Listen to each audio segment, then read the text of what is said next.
You know that person who cancels plans at the last minute, every time, sick again, tired again, maybe next time, and maybe next time never comes. Here, what most people get wrong about them. They're not flaky. They're not antisocial. They're not secretly miserable. They're protecting something most people don't even know they need. If you're someone who genuinely feels relief when plans get canceled, if a Friday night in feels like winning, if your idea of a perfect day involves your couch, your silence, and absolutely nobody knocking on your door, welcome. You're about to feel very seen. Today we're breaking down the psychology of people who love staying at home, the one society calls boring, but science calls something else entirely. And if nobody has ever explained your brain to you this clearly before, that's exactly what this channel does.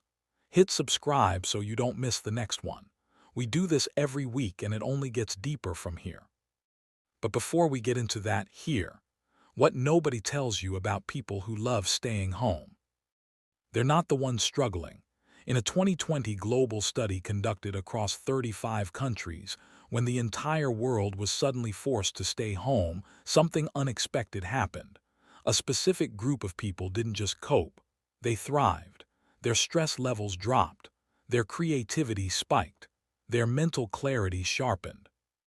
While everyone else was falling apart, these people were finally living in an environment that matched how their brain actually works. That's not a coincidence, that's psychology. Here's the science behind why. Extroverts recharge by being around people. The noise, the movement, the energy of a crowd, it literally refuels them at a neurological level. But introverts and people who prefer solitude, they work the opposite way. Every social interaction, even an enjoyable one, slowly drains their battery. And home is the only charger that actually works. Psychologists call this optimal arousal theory. Every human being has a baseline level of stimulation their nervous system needs to feel good. Some people need more noise, more input, more people. Others need significantly less. And when you push them past that threshold, even with fun, the system starts to overload. There's also something called sensory processing sensitivity. People with this trait process everything more deeply. Sounds hit harder. Emotions land heavier. Social environments take more energy to navigate because their brain is doing more work just by being there. It's not laziness. It's not fear. It's literally how their nervous system is built. But there's more going on beneath the surface than just introversion. Some people love staying home because of something psychology calls environmental control. Out there, loud strangers, last-minute changes, small talk with people who don't care about your answer, fluorescent lights, unpredictable energy. Out there, the world is operating on everyone else's terms. But at home, you control the lighting, the noise, the pace, the vibe. You decide when to eat, when to think, when to do absolutely nothing. And that level of control isn't a luxury for some people. It's oxygen. For people with anxiety or high sensory sensitivity, the outside world isn't just uncomfortable. It's genuinely exhausting in a way that's hard to explain to someone who doesn't feel it. Every conversation requires performance. Every public space requires navigation. Every unexpected moment requires recovery. Home removes all of that. Home is the one place where the nervous system can finally exhale. And here's the part most people miss. Choosing to stay home isn't about rejecting the world. It's about knowing exactly what you need to function at your best. That's not weakness. That's a level of self-knowledge most people spend years trying to develop. Here's something most people don't know. Research published in the British Journal of Psychology found that people who spend more time alone by choice consistently score higher in creative thinking, self-reflection, and the ability to solve complex problems. Not lower, higher.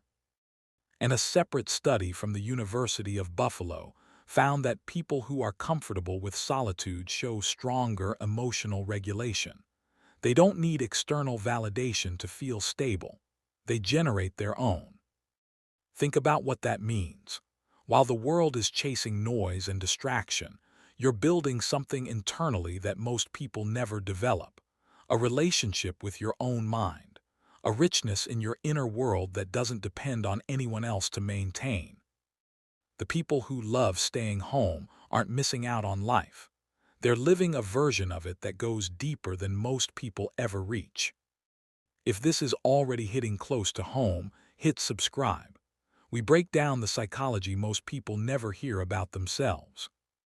But society doesn't see it that way, does it? The influencers tell you to go out, live your best life, say yes to everything, post the memories, be seen. And if you're not doing that, if you're choosing the quiet Saturday over the crowded rooftop, there must be something wrong with you. The hustle culture version says you're being lazy. The social media version says you're missing out. The well-meaning friend version says you need to get out more. But what if your best life looks like a documentary, some soup, and zero obligations? What if your version of thriving is a clean apartment, a book you've been meaning to finish, and the specific silence that only exists at 9 p.m. on a Sunday when the world finally slows down? That's not sad. That's not a problem to fix.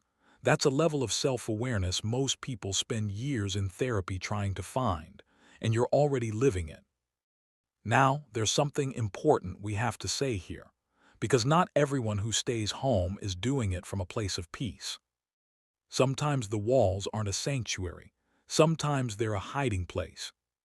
Social anxiety that makes the idea of leaving feel physically threatening. Past trauma that taught you the outside world isn't safe. Depression that quietly whispers, "What's the point?"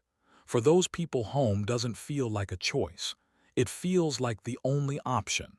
And over time, the refuge becomes a cage. One is peace, the other is hiding, and knowing the difference is everything. So here's the question only you can answer. Do you stay home because it fills you up, or because leaving feels too heavy?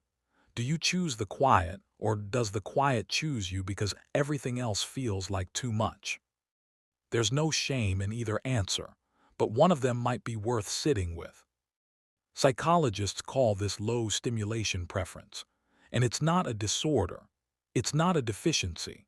It's a personality orientation that comes with a specific set of strengths that most people walking around in loud, overstimulated lives will never access.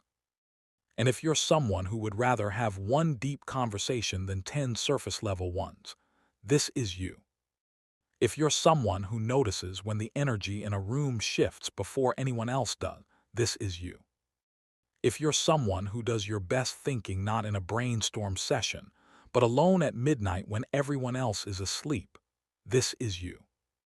If you're someone who feels genuinely recharged after a full day of doing nothing, not guilty, not lazy, genuinely restored, this is you. You don't need the world to entertain you. Your inner world is rich enough. And that is not a small thing. That is everything. You're not broken. You're not behind. You're not missing out on a life you were supposed to be living. You're just wired for depth over noise, for peace over performance, for stillness over spectacle. And in a world that never stops screaming for your attention, choosing quiet is one of the most radical things a person can do. Tell me in the comments, do you genuinely love staying home, or do you think part of it is avoidance? Be honest. You might surprise yourself. And if you want the psychology most people never hear about themselves, the next video is going to hit harder than this one. Click it. You'll understand why.